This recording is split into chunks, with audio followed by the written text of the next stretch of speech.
Baik, Assalamualaikum warahmatullahi wabarakatuh. Om Swastiastu, Namo Buddhaya, salam kebajikan, salam sejahtera untuk kita semua. Halo Sobat Moderat, kali ini kita sedang kedatangan tamu spesial di podcast Rambi Toleransi bersama Bapak Aan Ansori. Bapak Aan Ansori ini adalah salah satu aktivis lintas agama dan juga dosen kampus ternama di Indonesia, yakni Kampus Ciputra. Betul ya Bapak? Iya, terima kasih udah diundang ke sini, Rafida. Terima kasih kembali Bapak. Iya. Nah, pada kesempatan kali ini kita bakal berbagi informasi dan juga ilmu pengetahuan baru tentang moderasi beragama. Kita akan sharing-sharing nih Bapak Iya. tentang isu-isu moderasi beragama, tentang pemahaman moderasi beragama, dan masih banyak lagi. Iya. Nah, sebelum kita masuk ke pertanyaan-pertanyaannya, boleh nih Bapak Aan Ansori perkenalkan kepada teman-teman Sobat Moderat sedikit tentang latar belakang Bapak. Mungkin saya menjelaskannya kurang lengkap ya Bapak. Jadi Bapak bisa kenalkan lebih langsung biar teman-teman Sobat Moderat tahu secara langsung dari Bapak. Iya, makasih Rafida. Tadi udah kamu spill dikit ya. Iya, soal itu. betul. Aku aktif di Durian ya, di Durian di Jombang begitu. Dari TK sampai kemudian aku ngambil pendidikan itu semuanya di Islam gitu kan. Aku juga hampir aja sekolah di sekolahmu Iya. ini kan. Gitu kan. Aku menamatkan TK di TK Madrasah Ibtidaiyah di Kauman Mojo Agung, terus kemudian aku mengambil sanawiyah negeri itu di sekolahanmu. Betul. Jadi kamu dengan aku ini sebenarnya satu alma mater Iya, di betul, NTSN Pak. negeri kan. Kayak gitu. Setelah itu kemudian sembari mondok kita beras, kemudian aku pindah ke SMA Islam di Mojokerto sembari di pesantren Dumaling. Setelah itu ngambil 1 tahun bahasa Inggris di Pare sembari mondok juga. Lalu kemudian aku mengambil diploma manajemen informatika di UNDAR, kemudian ngambil hukum di Universitas Darul Ulum, kemudian mengambil S2 di SMA Sari di Tebuireng di hukum keluarga Islam. Aku malah melintang terutama untuk isu-isu soal kebebasan dan kemerdekaan beragama dan berkeyakinan, isu-isu tentang moderasi beragama, kayak gitu sih. Apalagi Farida, Rafida? Ya. Emang sering keliru Bapak kadang Iya. banyak Farida, Iya. Rifada gitu. Iya. Ya apa-apa. Jadi karena menurut saya moderasi beragama itu sangat penting ya Bapak untuk pemuda masa Iya, kini. betul. Karena nantinya pemuda masa kini atau remaja-remaja seperti saya ini yang nantinya itu akan meneruskan tongkat estafet kepemimpinan bangsa. Iya. Apalagi terutama di tahun 2045 tepat pada 100 tahun Indonesia. Tentu saja untuk menuju masa tersebut kita memerlukan banyak bekal untuk diri kita, terutama remaja-remaja seperti Iya. saya. Iya. Terutama pemahaman moderasi beragama. Mm-mm. Langkah paling kecilnya toleransi. Nah, Bapak, saya adalah seorang inisiator muda moderasi Oh, keren, beragama keren. yang diadakan oleh Kementerian Agama Republik Indonesia pada Direktorat KSKK Madrasah. Mm-mm. Nah, pada pemilihan inisiator muda ini saya membawa nama saya sebagai santri. Oh, keren. Baik, terutama Keren. saya santri di Kabupaten Jombang, tepatnya di Pondok Pesantren Darul Ulum, yang dimana Pondok Pesantren Darul Ulum memiliki latar belakang Nahdlatul Ulama seperti itu. Iya. Tentu saja banyak sekali tantangan yang saya hadapi ya Bapak dalam menjadi seorang inisiator muda. Nah, saya ingin nih tanya pada Bapak, apa sih atau bagaimana peran seorang santri dalam menjalankan atau menyebarkan pemahaman moderasi beragama di dunia luar? Apalagi zaman sekarang itu santri itu dianggap tidak melek informasi, Iya. ketinggalan teknologi, kudet, dan lain-lain. Nah, bagaimana nih tanggapan Bapak? Aku ingin mulai dari satu kenyataan ya, satu riset bahwa kalau tadi kamu nyebut soal toleransi, Tuh. tahun 2022 itu ada survei soal toleransi yang dilakukan oleh UIN Jakarta. Mensurvei seluruh mahasiswa seluruh Indonesia kayak gitu, dan hasilnya sangat menyedihkan terutama bagi orang Islam karena eh, mahasiswa-mahasiswi yang beragama Islam itu tingkat toleransinya itu rendah. Berbeda dengan mahasiswa-mahasiswi yang beragama selain Islam. Dampaknya apa kalau toleransi itu rendah? Maka proses menuju keadilan, proses menuju satu bangsa yang berkebinekaan itu akan sulit. Karena apa? Karena sejak awal orang yang intoleran itu akan selalu merasa terancam dengan yang lain. Hidup bersama itu menjadi terancam di sini. Dari sini kemudian aku mau pindah tentang kekuatan santri gitu kan. Sebagai catatan ya, Rafida, di Indonesia ini ada sekitar 30 sampai 40 ribu pondok pesantren. Ya, yang berafiliasi ke NU kira-kira ya 90%. Betul. Artinya apa? Artinya bahwa kalau melihat hasil survei itu, mungkin separuh dari mahasiswa-mahasiswi Islam yang disurvei itu juga latar belakangnya santri. Bayangkan kalau santri itu intoleran, maka negara ini kan juga ikut-ikutan intoleran itu sendiri. Nah ini yang menurutku menjadi penting bahwa kan begini ya, kita ini kan nggak bisa menjadi bangsa yang menuju keadilan sosial bagi seluruh rakyat Indonesia, manakala komponen di bangsa ini, Islam dan selain Islam, santri dan non-santri, itu tidak bisa bersatu. Itu nggak bisa. Nggak mungkin kita bisa mencapai satu keadilan itu. Makanya peran santri ini menjadi penting karena apa? Pada pemerintahannya Jokowi, itu aku melihat itu adalah kebangkitan para santri. Ya, kebangkitan para santri. Tapi faktanya adalah belum ada riset yang cukup komprehensif menyangkut soal seberapa tinggi kadar toleransi dan intoleransi di tingkatan santri. Aku ya santri ya, aku 8 tahun ya menjadi santri. Per hari ini aku meyakini bahwa peran santri terhadap kehidupan yang toleran itu sangat penting. Tetapi tidak mungkin terjadi manakala di tubuh santri itu sendiri ia masih tingkat toleransinya masih kurang tinggi, masih rendah. Maka untuk bisa menjadi seorang inisiator terkait moderasi beragama, maka terlebih dahulu inisiator ini kan juga harus moderat dulu. Iya, betul. Sebab kalau nggak moderat, nggak toleran, maka yang disebarkan tentu ya virus-virus soal intoleransi begitu kan. Ini yang menurutku menjadi hal yang penting, bahwa sebenarnya posisi santri secara politik per hari ini itu sangat strategis. Ya, sangat strategis. Misalkan berapa jumlah santri-santri, alumni santri begitu, lulusan pesantren yang sekarang misalkan menjabat di kabinet merah putihnya Pak Prabowo gitu kan. Itu banyak sekali, Nusron, siapa lagi, kemudian Menteri Sosial itu Mbak Arifah, lalu Menteri Agama yang baru ini Pak Nazarudin, itu kan santri semuanya. Artinya apa? Santri ini secara politik itu memiliki peran. Tapi problemnya adalah bagaimana dengan nasib puluhan ribu atau bahkan ratusan ribu santri. Apakah mereka siap untuk melakukan kampanye moderasi beragama? Mereka akan siap kalau sejak awal mereka itu sudah toleran. Nah, apakah santri kita sudah toleran atau belum? Ini yang menurutku menjadi PR bagi kita seperti itu, Rafida. Gitu sih menurutku. Cara kita menyebarkan, terutama saya dan Bapak yang berlatar belakang santri, bagaimana cara menyebarkan nilai-nilai toleransi ya Bapak? Itu, aku harus ngomong ya ke forum ini. Aku dulu intoleran. Aku lahir itu intoleran. Intoleran itu adalah aku tidak bisa menerima.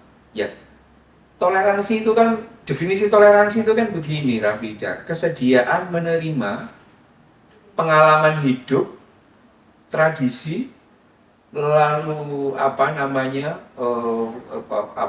keyakinan yang dimiliki oleh orang yang berbeda agama dengan kita. Konkretnya seperti apa? Kalau misalkan ada orang Kristen, tetangga kita, lalu kemudian mereka itu bikin ibadah, ya, di wilayah di mana masyarakat itu Muslim semuanya, lalu kita keberatan, itu kita intoleran. Itu kita intoleran. Nah, aku dulu itu melihat agama lain, melihat etnis yang lain, itu dalam kerangka itu tidak suka, gitu kan. Ketidaksukaan ini macam-macam kan. Mungkin karena menganggap bahwa mereka berbeda agama, agamaku yang paling benar, maka mereka pasti akan masuk neraka dan lain sebagainya. Itu yang membuat cara pandangku itu dulu intoleran terhadap mereka. Itu sampai sampai semester 2. Lalu pelan-pelan berubah lah sampai sekarang. Kemudian aku bisa menerima mereka, bisa hidup bersama dengan mereka. Nah, kira-kira untuk membuat para santri atau non santri ini menjadi toleran itu sebenarnya tergantung dari 3 hal. Pertama, itu adalah penyebaran nilai. Maksudnya begini, kalau sejak awal santri-santri atau murid-murid Islam itu diajari tentang nilai-nilai keislaman. Nilai-nilai keislaman itu adalah nilai-nilai yang keadilan, persaudaraan, gitu ya. Bukan ritual ya, bukan ritual, bukan halal haram ya, bukan halal haram. Ini value, nilai, ya, toleransi, rahmatan lil alamin.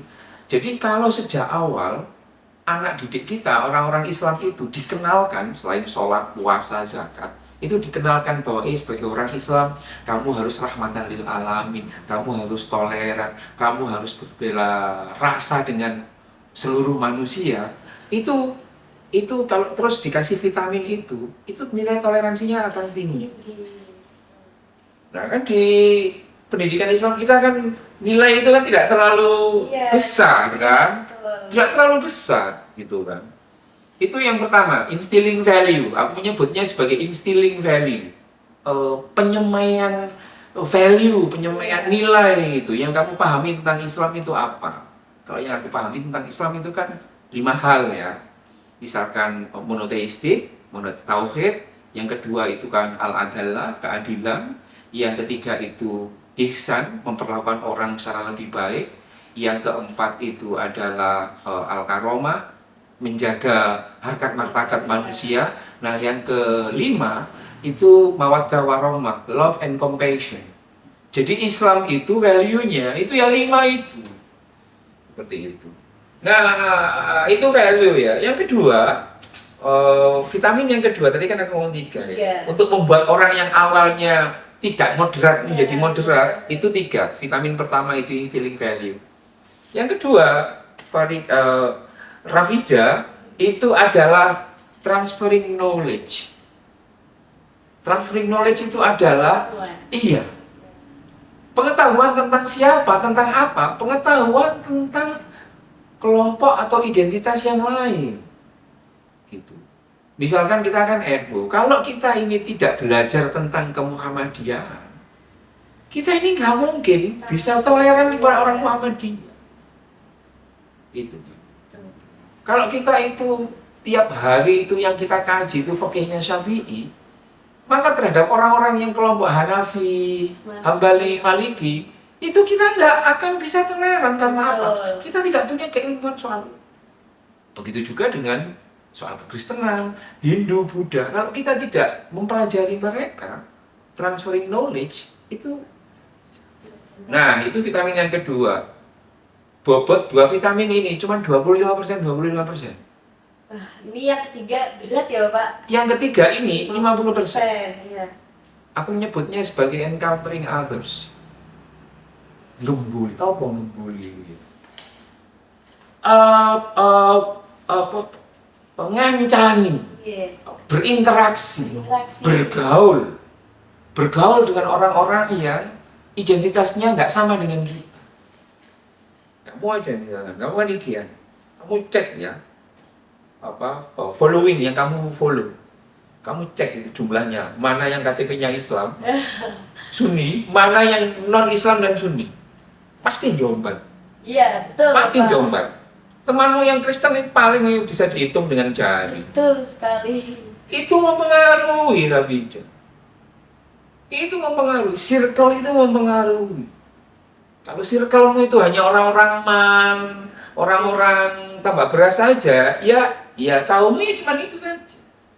Tapi kalau circlemu itu banyak, ya kamu keluar negeri ke apa, teman banyak, ada yang ke gereja, ada yang ke vihara, oh ada yang biasa, ada yang waria, macam-macam, itu akan semakin membentuk kedewasaan.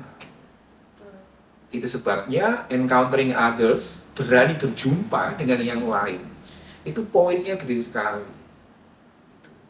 Kamu terakhir berkunjung ke gereja kapan? Berkunjung ke kelenteng kapan? Mengunjungi lah.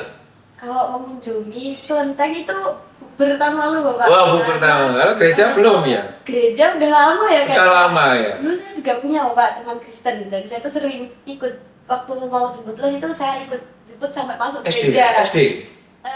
Iya SD kelas 1, dari TK sampai SD kelas 1. Sekarang kemana orang? Terakhir Masih ingat kamu siapa namanya? masih berteman. Siapa namanya? Namanya Nadia. Oke. Kamu pulang, habis ini pulang, kamu cari lagi. Terakhir ketemu sama dia kapan? Apa dia Pak? Ah. Tapi beberapa akhir waktu ini saya itu sempat tergabung dalam pemilihan Forum Pelajar Indonesia. Nah, Forum Pelajar Indonesia itu adalah forum yang mempertemukan pelajar-pelajar terpilih di seluruh Indonesia yang awalnya dari 2000 peserta itu hanya dipilih 196. Menarik itu. Mewakili provinsi masing-masing. Betul. Kalau dari Jawa Timur itu ada satu yang non muslim. Agamanya Hindu Bapak.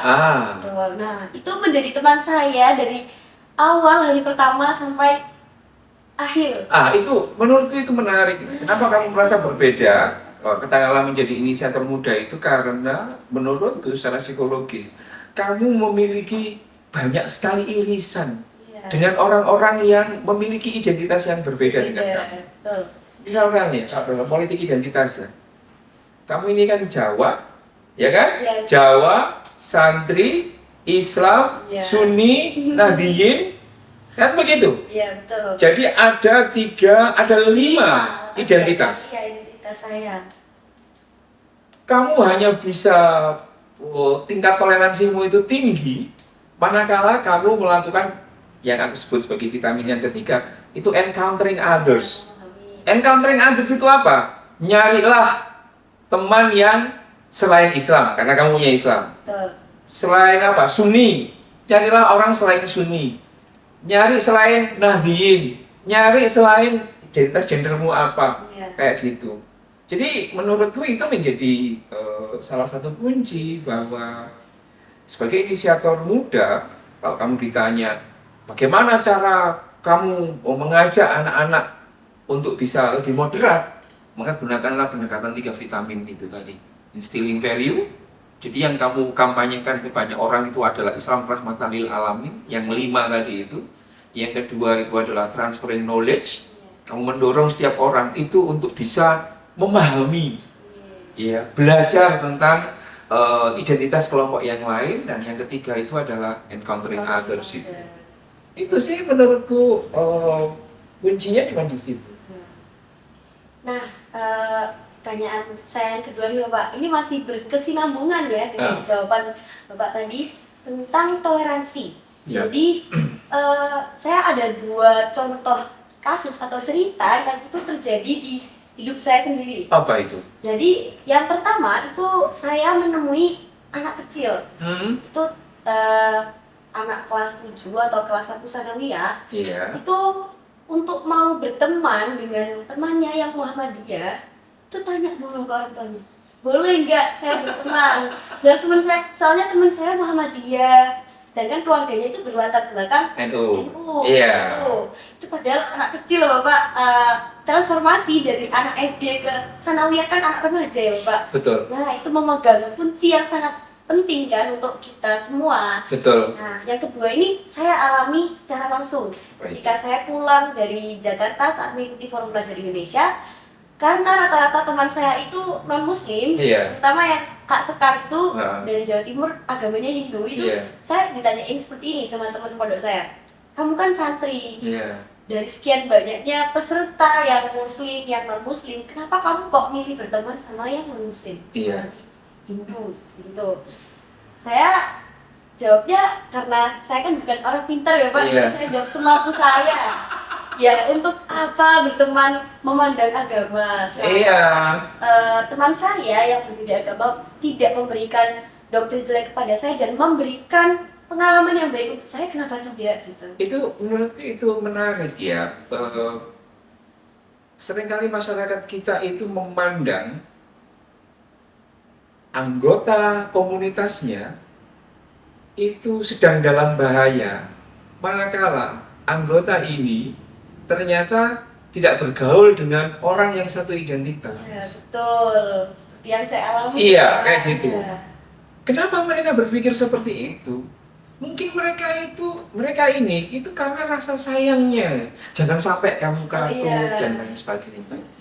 Nah, di model moderasi beragama, kemudian di toleransi itu, justru konsep itu yang mesti kita challenge.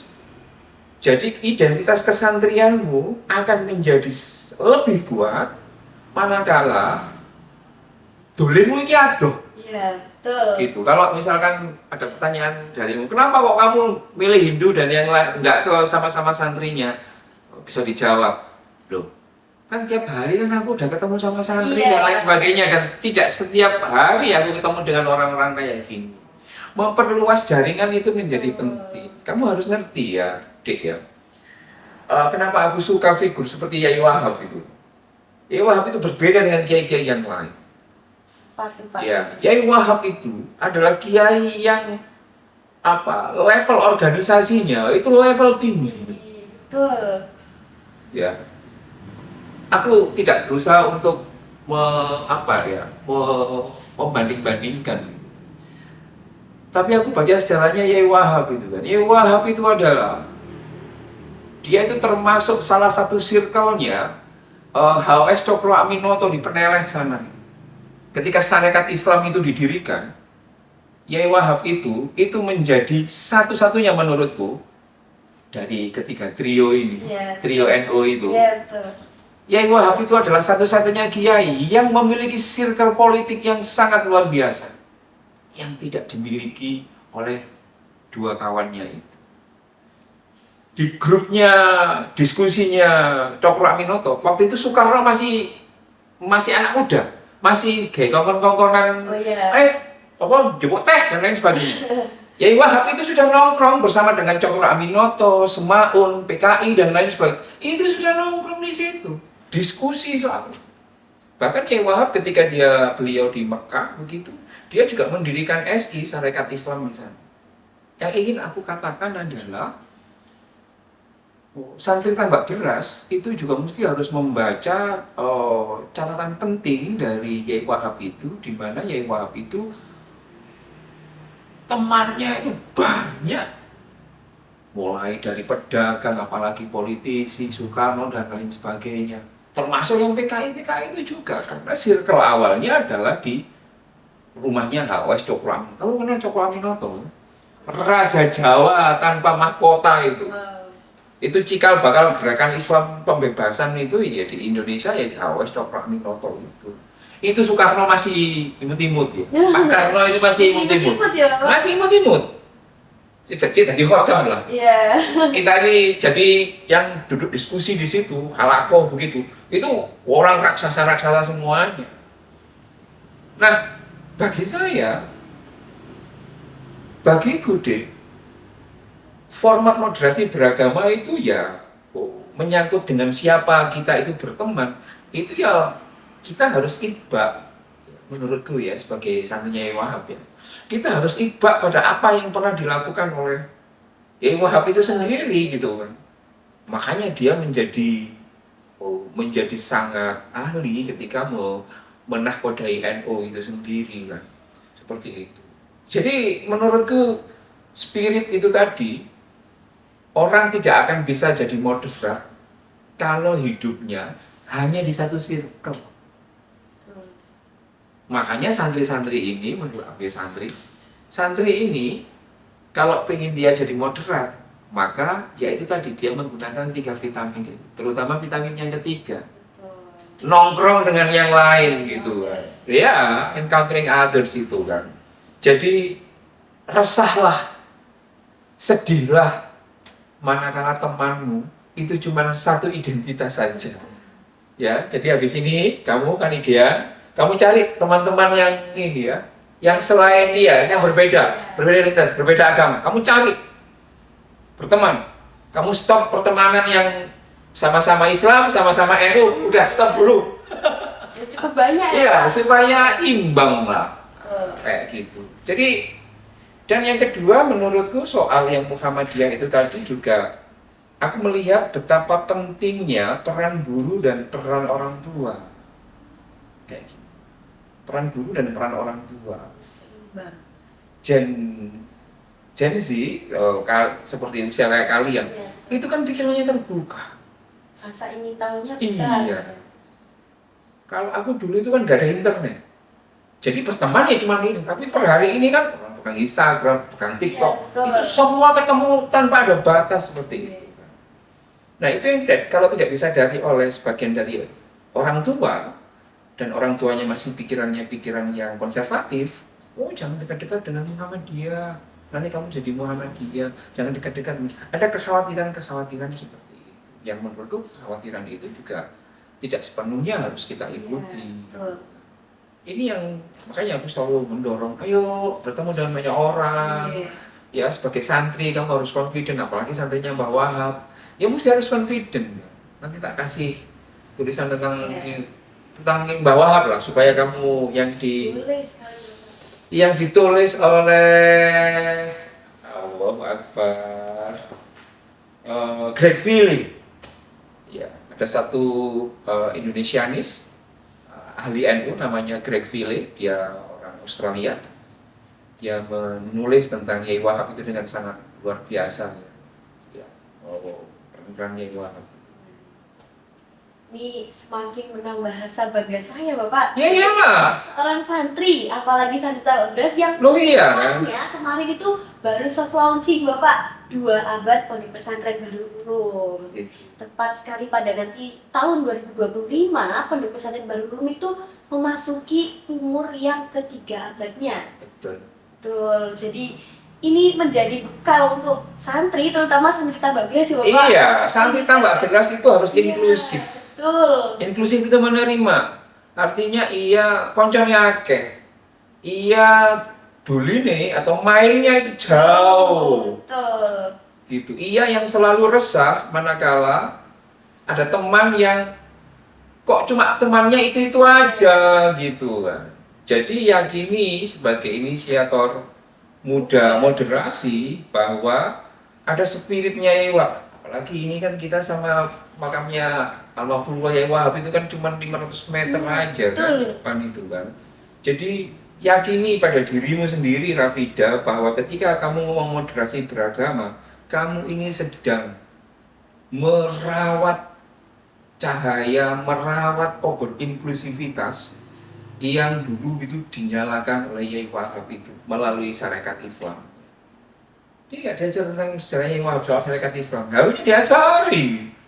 Oh gitu. Masukkan ya Bapak. Itu nongkrongnya itu cuma geng-geng PKI itu. Yai Wahab itu temannya banyak, termasuk teman-teman PKI, komunis dan lain sebagainya, sesama politis. Saking open mindednya beliau itu. Kayak gitu. Tidak hanya kumpul wong Muhammadiyah, wong Maksumi, iki wong komunis itu juga didolani, ditongkrongin kayak gitu. Masya Allah. Sangat keren sekali ya Bapak. Iya, tapi yang paham. Iya, Gitu. betul. Aku paham sebagai santri yang agak senior di sini. Wah. Paham loh. Aku 88 masuk sini, kamu masih belum lahir kayaknya. Itu ibu saya baru lahir Bapak. Ya, ibumu Iya, baru lahir. Iya betul. Ibumu baru lahir. Iya. Astagfirullah. Baik. Mungkin pertanyaan yang kedua ini cukup penting ya Bapak untuk saya, apalagi santri Tababras. Nah teman-teman, bisa nih kita menyalakan atau menjaga obor Iya. dari Kiai Haji Abdul Wahab Hasbullah, apalagi kita sebagai santri yang menuju abad ketiga Pondok Pesantren Darul Ulum. Sangat Insya Allah sekali ya Bapak. Nah selanjutnya nih Pak, saya akhir-akhir ini, bukan saya saja, bahkan media sosial sedang digempari oleh tren. Suatu tren itu awalnya orangnya Islam, Iya. lalu menggunakan lagu disitulah kau mulai terbawa arusnya itu masuk ke agama Kristen, Iya. atau Hindu dan lain-lain. Jadi ibaratnya keluarlah Pak dari agama Islam. Itu komentarnya buruk Pak. Komentarnya siapa yang buruk? Netizen. Oh, oke. Ramai sekali. Jadi awalnya dia Islam, Iya. kemudian dia pindah ke agama Kristen lah kayak gitu. Betul. Lalu ini dicerca dan lain sebagainya. Ya, sampai beberapa komentar itu memberikan ujaran kebencian kepada agama Kristen. Iya. Seperti itu. Terus sebaliknya, jika orangnya Kristen atau non-Muslim atau Hindu dan lain-lain, lalu terbawa arusnya itu masuk ke agama Islam. Iya. Semuanya sorak. Iya. Bahagia. Kamu tersesat di jalan yang benar, Mbak. Seperti ini. Hingga orang yang non-Muslim itu memberikan komentar seperti ini. Kalau dari Islam ke Kristennya dihujat, tapi sebaliknya kalau ke Kristen ke Islamnya dipuji-puji. Nih agama Islam emang nggak jadi seperti itu ya? Nah seperti itu Pak. Itu bagaimana tanggapan Bapak sendiri? Begini Rafida, kita harus mengakui bahwa cukup sering guru-guru kita, orang-orang tua kita, itu mengajari kita berislam secara kurang pas. Kurang pasnya adalah kita dididik untuk meyakini agama kita itu sebagai agama yang paling benar. Loh, memang agama kita nggak paling benar. Aku dulu merasa agamaku paling benar. Tapi ketika itu aku hidup dengan cara pandang yang paling benar itu, maka aku melihat orang di luarku itu salah semuanya, masuk neraka semuanya. Aku menjadi tidak toleran pada mereka, aku menjadi diskriminatif pada mereka. Ini aku ya, ini aku. Lalu aku gini, apa kok aku jadi gini? Kok aku jadi membenci orang lain? Kayak gitu. Lalu kemudian aku koreksi. Aku sekarang memahami bahwa agama Islam adalah agama yang benar. Beda ya, paling dengan benar. Sama dengan kamu. Kalau kamu merasa dirimu paling cantik, maka terhadap orang-orang di luar kamu pasti akan merendahkan semua. Tapi kalau kamu merasa, aku merasa cantik, itu beda. Bisa jadi Lala cantik, bisa jadi Yanti juga cantik. Tapi kalau kamu meletakkan kata paling, itu urusannya bisa rumit. Kamu akan melihat orang di luar kamu itu dengan pandangan yang pejoratif. Pandangan pejoratif itu pandangan yang merendahkan. Barangkali itu yang terjadi dengan komentar dari netizen-netizen. Menurutku begini, agama itu alat. Agama itu alat. Wasilah. Agama itu menurutku wasilah. Untuk menuju pada satu titik. Ini tujuan, makosid. Tujuannya makosid. Wasilahnya itu banyak. Sama kayak kamu mau pulang. Tujuanmu kan pulang, makosidmu kan pulang. Alat untuk menuju ke sana, kamu bisa jalan kaki, bisa nge-grab, bisa naik bus, bisa sepedaan, bisa berangkat. Macam-macam. Banyak cara. Pilihlah mana yang kamu pikir akan bisa membuatmu nyampe ke tujuan ini dan membuatmu nyaman. Bisa jadi orang yang awalnya di agama ini, ya, lalu tiba-tiba kemudian merasa nyaman dengan agama yang lain, kayak gitu. Ya menurutku biasa saja. Iya. Awalnya kamu dulu sepedaan motor lah dari sini ke Tuban. Tapi kok capek, udah deh, tak naik bus saja. Naik bus terus kemudian belakangan kemudian kamu milih enggak aku tak nebeng aja. Atau minta jemput. Lalu bisnya marah-marah. Oh, berarti kamu berkhianat terhadap bis ya. Iya. Padahal kan tidak bisa seserius itu. Betul. Nah, secara Qur'ani kan menurutku kan sebenarnya eh, agama-agama Abrahamik ya, Islam, Nasrani, Yahudi, itu kan satu rumpun. Keluaran satu pabrik lah. Misalkan katakanlah kalau ini motor mobilnya keluaran Honda, kan ada banyak merek toh, ada banyak tipe toh. Mungkin Honda ini dan lain sebagainya. Kan tinggal pilih aja salah satunya itu. Di Quran itu kan aku melihat bahwa agama-agama ya ayyuhalladzina amanu walladzina hadu wan nasara wasabiina man amana billahi wal yawmil akhir walahum ajruhum gitu kan. Wa amila sholihan falahum ajruhum gitu kan. Jadi antara orang-orang yang beriman, orang-orang yang beriman, orang-orang Yahudi, orang-orang Nasrani, orang-orang Sabi'in, siapa aja kalian, sepanjang kalian itu beriman kepada Tuhan, kemudian di hari akhir, lalu berbuat baik, maka kamu akan mendapatkan ganjaran. Berarti kan sama kan? Gitu kan? Wahai orang-orang siswa dari MAN 3, siswa dari SMK, SMA Negeri, siswa dari Mu'alimat, seluruh Mu'alimin, siapa saja yang katakanlah meyakini tujuan pendidikan dan belajarnya tekun, maka kamu akan lulus. Kan sama. Iya. Siswa MAN 3, MAN 4, SMA Negeri 1, 2, 3, Madrasah Al. Jadi sebenarnya menurutku perpindahan keyakinan, perpindahan agama itu sifatnya sangat personal. Kalau sifatnya sangat personal, maka kita harus respect pada mereka. Respect pada mereka. Misalkan di satu ayat kan ada la ikraha fiddin kan. Kau kan selalu meyakini bahwa orang masuk Islam itu nggak boleh dengan paksaan. Nggak boleh dengan paksaan. Ini bisa jadi ketika orang itu pindah dari Islam, dia bisa jadi ya akan menemukan Tuhannya dan bisa nyampe pada maksud ini.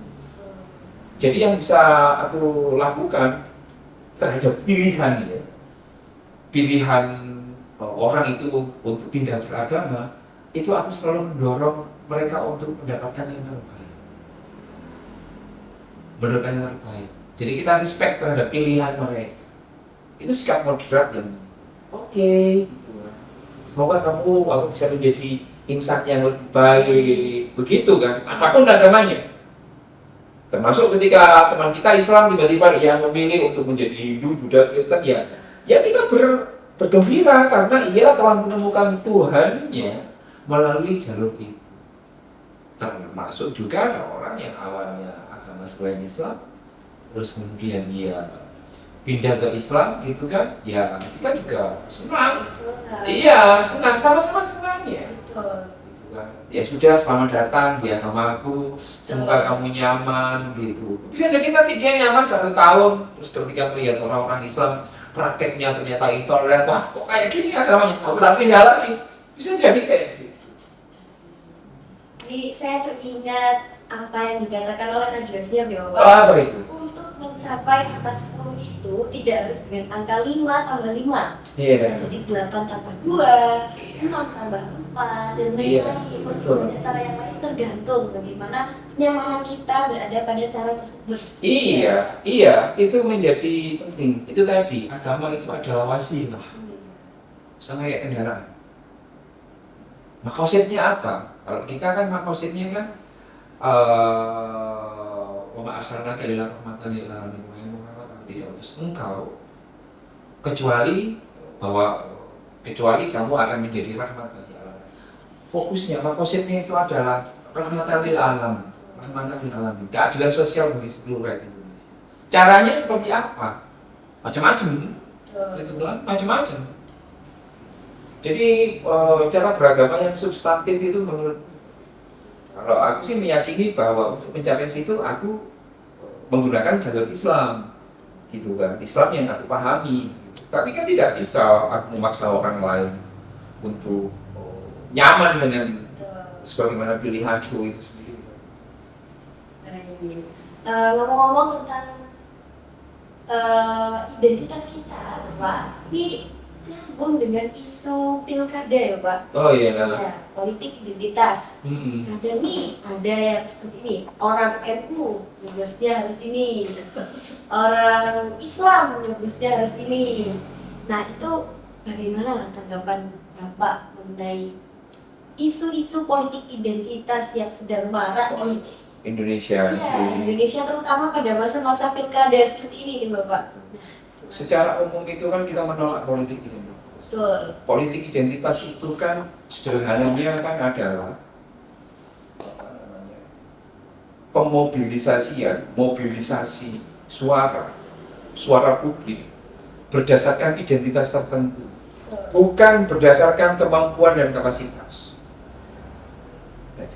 Misalkan, oh sing Islam kudu milih Islam, sing Muhammadiyah kudu milih Muhammadiyah, sing Kristen kudu milih Kristen, kayak gitu. Bagi saya itu kemunduran bagi demokrasi kita. Kenapa nggak bisa dianggap sebagai kemunduran? Kita ini milih pemimpin bangsa. Pemimpin bangsa itu indikatornya jelas. Apakah dia itu bisa menjadi teladan yang baik? Apakah rekam jejaknya baik? Apakah ia pernah korupsi atau tidak? Apakah ia pelaku kekerasan dalam rumah tangga atau apakah ia pelaku kekerasan seksual atau tidak? Itu indikatornya, bukan agamanya. Bukan agamanya. Jadi yang kita pilih di politik elektoral itu adalah pemimpin publik. Kita tidak sedang memilih imam sholat. Kalau imam sholat, ya harus Islam dong. Nah ini kita milih bupati, kita milih gubernur, kita milih ini. Jadi yang kita lihat adalah rekam jejaknya. Apakah iya misalnya, kalau aku misalkan ada 2 calon, ini misalnya ya, 2 calon, satunya Islam, tapi ia kualitasnya jelek lah. Kualitas jelek itu artinya apa? Ya pernah korupsi, ia juga pernah di penjara, melakukan kekerasan dan lain sebagainya. Ia juga tidak terlalu amanah, gitu kan. Lalu ini ada orang, calon selain Islam yang ternyata punya kualifikasi yang lebih bagus. Kalau politik identitas, ya Islam milih Islam, menafikan semua rekam jejaknya ini. Tapi kalau aku ya enggak, aku milih pemimpin yang bisa melayani rakyat. Bahwa dia belum jadi pemimpin saja, wow, hidupnya sudah nggak karu-karuan ya. Aku pilih yang ini, meskipun nggak sama agamanya, nggak penting. Menurut saya ya kita memilih pemimpin publik, bukan memilih sekolah. Jadi bagiku politik identitas itu subur karena masyarakat kita itu sejak awal ya dididik untuk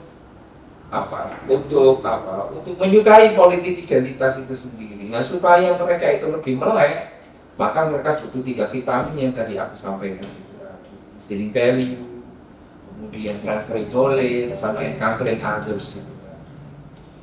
Jadi mari tidak gunakan politik identitas. Yang kita pilih adalah siapa yang paling bisa menjamin negara ini, kabupaten ini itu bisa baldatun thayyibatun warahmatullahi, dan itu tidak ada kaitannya dengan orang Islam yang pintar juga banyak, yang amanah juga banyak, yang brengsek juga nggak karu-karuan banyaknya. Gitu. Jadi kita bukan melihat agamanya, bukan melihat rasnya. Masa kalau kamu mau naik pesawat, kamu nanya dulu, ini pilotnya orang Islam atau bukan Islam?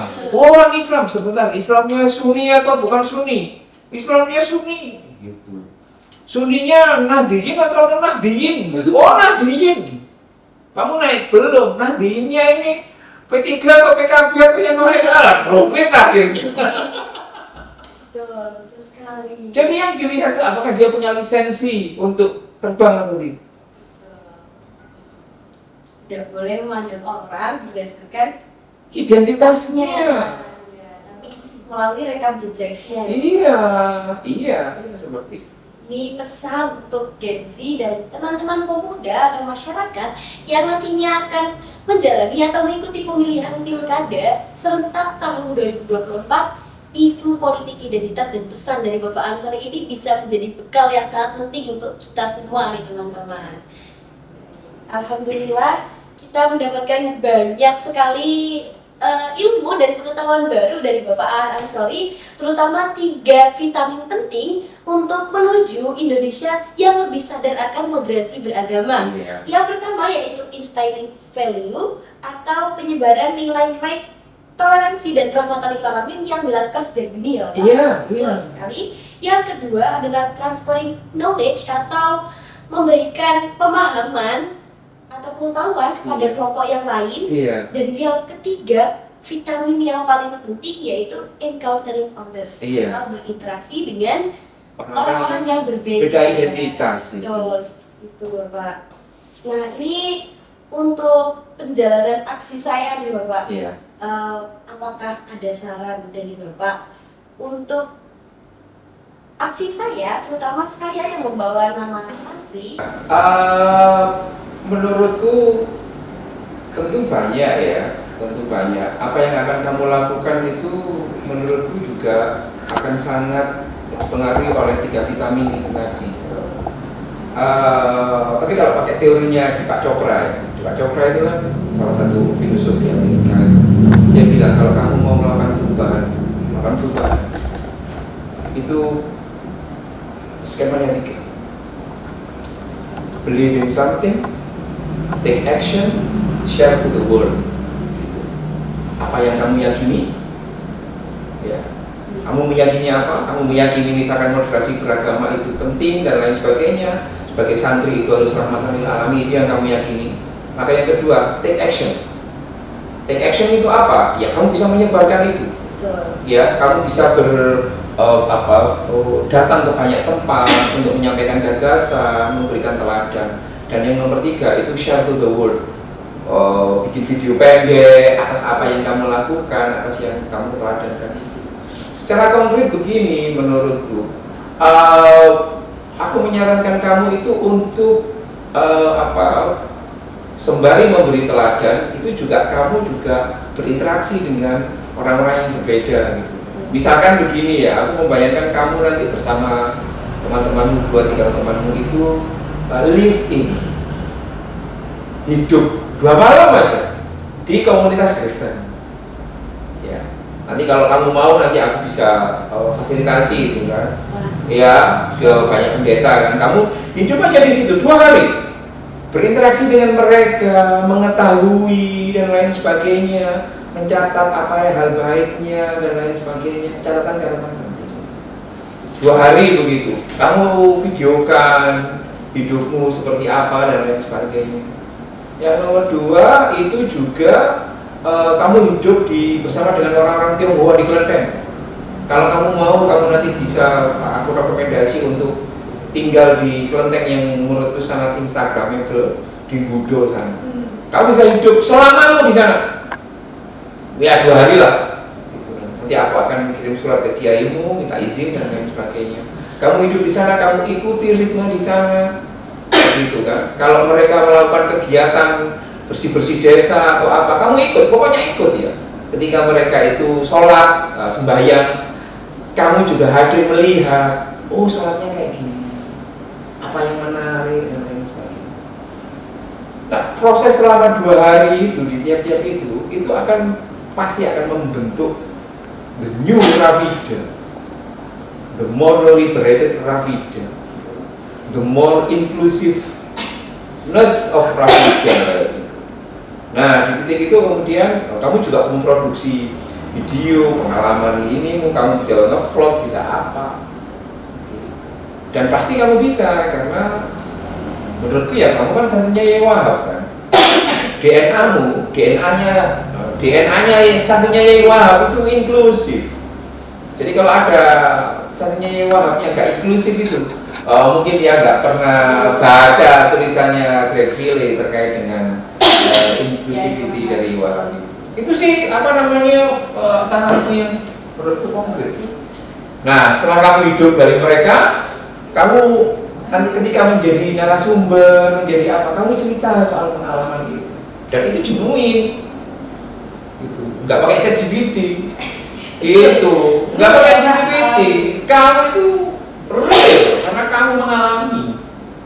Gitu kan. Orang itu kalau ngomong soal kepedihan hati karena patah hati, ya itu yang ngomong itu hanya Google sama yang ngomong itu pelaku sejarah itu beda. Iya, karena Oh itu beda itu kan, rasanya itu beda. Nah, yang aku tawarkan itu adalah hidup bersama dengan mereka. mungkin akan menjadi pertimbangan dan bisa menarik Bapak. Ya menarik lah. Wow, Gitu. Masya Allah sekali ya teman-teman, Itu bisa kan. mendapatkan pengalaman baru. Nah nanti stay tune ya teman-teman, apakah aksi ini nantinya akan bisa berjalan? Semoga saja, karena saya sangat berharap Bapak, karena seperti di poin yang ketiga atau encountering others, kita perlu ya Bapak mengetahui Berinteraksi dengan mereka. interaksi dengan Iya. seseorang atau kelompok yang tidak sama atau Berbeda. dengan kita. Iya. Betul. Iya. Baik. Teman-teman, kita sudah mendapatkan banyak Sudah panjang sekali ya Panjang diskusi sekali kita. ini. Mungkin hanya beberapa menit, tidak sampai 1 jam, tapi ilmunya bisa kita bawa hingga kita tua nanti teman-teman. Terutama kita pemuda yang akan meneruskan tongkat estafet kepemimpinan bangsa pada tahun 2045 nanti Bapak. Terutama kita nih santri tambak beras yang kali ini atau pada sekarang ini kita akan menuju abad ketiga Pondok Pesantren Darul Ulum Bapak. Iya. Tentu saja kita harus memiliki bekal nilai-nilai moderasi yang kuat untuk memajukan Pondok Pesantren Darul Ulum. Baik Bapak, terima kasih. Terima kasih ya, Rafika ya, semoga sukses. Amin. Nah, sebagai Doa bersama inisiator Bapak. muda, aku sangat senang Baik. mendukungmu, apalagi kamu satu alma mater denganku di Betul. Sanawiyah Negeri. Gitu. Ini bukti teman-teman kalau santri tambak beras itu orang sepele ya Bapak ya. Sangat berperan penting dalam kehidupan kita pada zaman sekarang. Jadi teman-teman sebagai santri tambak beras harus bangga terhadap alma mater kita tercinta pada pesantren Darul Ulum ya Bapak. Iya. Baik, sobat moderat, mungkin podcast kita pada kali ini berhenti sampai di sini, tapi ilmunya ya Bapak akan kita bawa hingga kita tua nanti, teman-teman. Terima kasih Bapak. Terima kasih, atas ilmu Rafika. dan pengetahuan yang telah diberikan kepada saya. Ya. Mohon doanya dan dukungannya, semoga saya bisa membawa alma mater Amin. pada pesantren Amin. Darul Ulum menjadi inisiator muda madrasah beragama terbaik di Indonesia pada tahun 2024. Sekian sobat moderat, berikut adalah podcast kami. Jangan lupa like, comment, dan share video ini sebanyak-banyaknya. Sekian, terima kasih. Wassalamualaikum warahmatullahi wabarakatuh.